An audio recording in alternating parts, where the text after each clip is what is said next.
Hi guys, welcome back to my channel. Hope you good and healthy. इस video में आपके साथ share करूंगा lesson plan number 1। Lesson plan के बारे में बताया था कैसे बनाना है, ऑलरेडी शेयर कर चुका हूं। मैं डिस्क्रिप्शन में उसका लिंक दे दूंगा, आप चाहो तो वहां से जाके देख सकते हो। आज का जो लेसन प्लान है वो बायोलॉजिकल साइंस से रिलेटेड है, क्लास 9th का। और इसमें क्या क्या लिखना है, कैसे लिखना है, मैंने जो बनाया है वैसे आप लोग को दिखा रहा हूँ। फर्स्ट ऑफ ऑल हमारा जो फर्स्ट आ गया पाठ योजना संख्या। फर्स्ट यहाँ पे मुझे जो जितना नंबर पाठ योजना है उसको यहाँ पे लिखेंगे और नाम, विद्यालय का नाम लिखेंगे। मैंने जिस विद्यालय में यहाँ पे टीचिंग किया था उसका नाम मैंने लिखा है। छात्राध्यापक का नाम लिखेंगे, फिर दिनांक, कक्षा, वर्ग और विषय, उप विषय, क्लास के बारे में यहाँ पे लिखेंगे।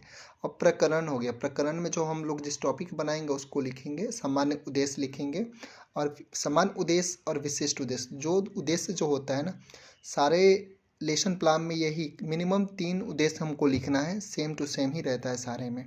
और टॉपिक वाइज जो प्रकरण रहता है उसके हिसाब से सब विशिष्ट उद्देश्य थोड़ा चेंज हो जाता है। और शिक्षक सहायक सामग्री, शिक्षक सहायक सामग्री में क्या क्या हम लोग यूज करते हैं, टीएमएल, चौक, डस्टर, फिगर, बहुत सारे यूज करते हैं हम लोग बच्चों को समझाने के लिए, उसको लिखेंगे। और इसके बाद हम लोग आते हैं शिक्षण विधि पे। शिक्षण विधि में क्या कौन कौन सा विधि होता है। एक व्याख्यान विधि होती है, जो व्याख्या के थ्रू हम लोग बच्चे को बताते हैं।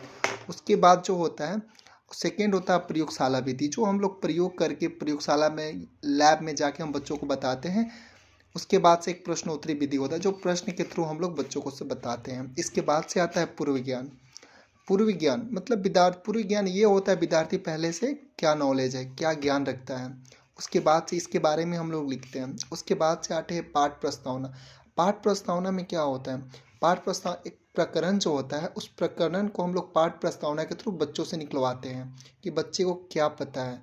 जैसे मैंने प्रकरण जो था कोशिका था, कोशिका जैसे मैंने प्रकरण निकाला था। आप सभी पढ़ने के लिए कहाँ आते हैं, तो बच्चे अपना आंसर करते हैं विद्यालय में। और उसके बाद से सेकंड में क्वेश्चन किया, विद्यालय का निर्माण किन किन चीज़ों से मिलकर होता है, तो उन्होंने जवाब दिया ईंट, पत्थर, सीमेंट आदि। फिर मैंने क्वेश्चन किया, इस प्रकार हमारे शरीर का निर्माण किससे होता है, तो उन्होंने आंसर दिया कोशिका से। फिर मैंने पूछा कोशिका क्या होती है, तो उन्होंने नहीं बताया। तो अगर वहाँ पे नहीं बताएगा तो वहाँ पे समस्यात्मक हो जाएगा। हम लोग को यही करना है, 3 या 4 क्वेश्चन ही करने, उसमें प्रस्तावना निकाल लेने हैं। इसके बाद हम आगे बढ़ते हैं उद्देश्य कथन। उद्देश्य क्या है, विद्यार्थी आज हम कोशिका को सामान्यतः लक्षण व रूप का प्रयोग कर विस्तार पूर्वक अध्ययन करेंगे। हम अध्ययन करते हैं। इसके बाद हो गया पाठ प्रस्तुतिकरण। पाठ प्रस्तुतिकरण जो होता है, इसमें जो लिखेंगे शिक्षण बिंदु और छात्राध्यापक क्रिया। छात्राध्यापक क्रिया में क्या हम लोग टॉपिक डाले हैं, शिक्षण बिंदु में कोशिका का परिचय। फिर इसमें क्वेश्चन क्या है, कोशिका किसे कहते हैं। सबसे पहले मैं स्पष्टीकरण नहीं बोलूँगा क्योंकि नहीं तो वीडियो लंबा हो जाएगा, इसलिए मैं क्वेश्चन बोल रहा हूँ, आप लोग पढ़ लेना। इसका पीडीएफ आपको डिस्क्रिप्शन में मिल जाएगा। कोशिका किसे कहते हैं, और बच्चे आंसर, मैंने पूछा बच्चे से कोशिका किसे कहते हैं, तो बच्चे कुछ आंसर नहीं करते हैं, तो मौन यहाँ पे मैंने लिखा है। और इसके बाद से मैंने आंसर करा है, स्पष्टीकरण यहाँ पे लिखा है। फिर यहाँ पे मैंने लिखा है विद्यार्थी ध्यानपूर्वक सुनेंगे। उसके बाद सेकंड क्वेश्चन पूछा है, कोशिका को सबसे पहले कौन देखा, तो उन्होंने वो भी नहीं बताते हैं, तो फिर मौन हो जाते हैं, लिखना होता है, मौन हो जाते हैं। फिर मैंने स्पष्टीकरण यहाँ पे दिया है, एंटिनोन लियोनोफ ने पहली बार कोशिका को देखा था। इसके बारे में मैंने बता रहा हूँ यहाँ पे, तो बच्चे लिखूंगा यहाँ पे, विद्यार्थी ध्यानपूर्वक सुनेंगे और नोट करेंगे। थर्ड क्वेश्चन होता है, कोशिका के अंदर केंद्रक और केंद्रिका का पता किसने लगाया। फिर मैंने यहाँ पे स्पष्टीकरण दिया है। फिर बच्चे नहीं बता रहे हैं तो मौन, बता रहे हैं तो विद्यार्थी ध्यानपूर्वक सुनेंगे। फिर नेक्स्ट क्वेश्चन है, कोशिका के सिद्धांत का पता किसने लगाया। फिर मैंने यहाँ पे लिखा है, फिर मौन और विद्यार्थी ध्यानपूर्वक सुनेंगे। और इसके बाद से कोशिका कितने प्रकार के होते हैं, फिर मैंने यहाँ पे डाला है, फिर यहाँ पे ध्यानपूर्वक सुनेंगे। और इसके बाद से जो ब्लैक बोर्ड हो गया, मैंने ब्लैक बोर्ड से अम्पट कार्य जो लिखना होता है, और यहाँ पे उससे पहले शिक्षण विधि हो गया।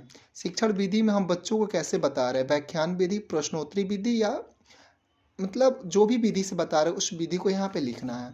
और यहाँ पे ब्लैक बोर्ड के थ्रू हम बच्चों को समझा रहे हैं। कोशिका में क्या क्या होता है, जो भी जंतु कोशिका, माइटोकॉन्ड्रिया, गोल्गी का वैक्यूल, सेंट्रोसोम, कोशिका झिल्ली, आंत्रप्राद, दावी जालिका, लाइसोसोम राइब, ये सारे कोशिका में होते हैं। और जो कोशिका झिल्ली होती है प्रोटीन की बनी होती है, कोशिका भित्ति सेलुलोज की बनी होती है। फिर यहाँ पे आते हैं तो हम माइटोकॉन्ड्रिया का कुछ फिगर ड्रॉ करते हैं यहाँ पे, उसके बारे में बताते हैं कौन कहाँ पे होता है। और इसके बाद आते हैं तो यहाँ पे पाठ पुनरावृत्ति प्रश्न हो रहा है। पाठ पुनरावृत्ति प्रश्न में जो हम बच्चों से जो भी मैंने बताया पढ़ाया उस वही क्वेश्चन मैं बच्चों से पूछूंगा, उसी से रिलेटेड क्वेश्चन पूछूंगा, उसको यहाँ पे लिखेंगे। जैसे मैंने लिखा है कोशिका किसे कहते हैं, कोशिका को सबसे पहले किसने देखा, कोशिका के सिद्धांत का पता किसने लगाया। फिर यहाँ पे मैं दत्त कार्य उसको बोलते हैं घर से HW होमवर्क जो होता है उसको दत्त कार्य बोलते हैं। फिर मैंने उन लोग को होमवर्क में लिखो दिया मैंने कि घर से बनाकर लाने के लिए कोशिका के प्रकार को लिखे, साथ ही मृत कोशिका के 2 उदाहरण दें। फिर मैंने लिखा यहाँ पे कोशिका सिद्धांत को लिख कर लाएँ, कोशिका के अंदर केंद्रक का पता लगाएं।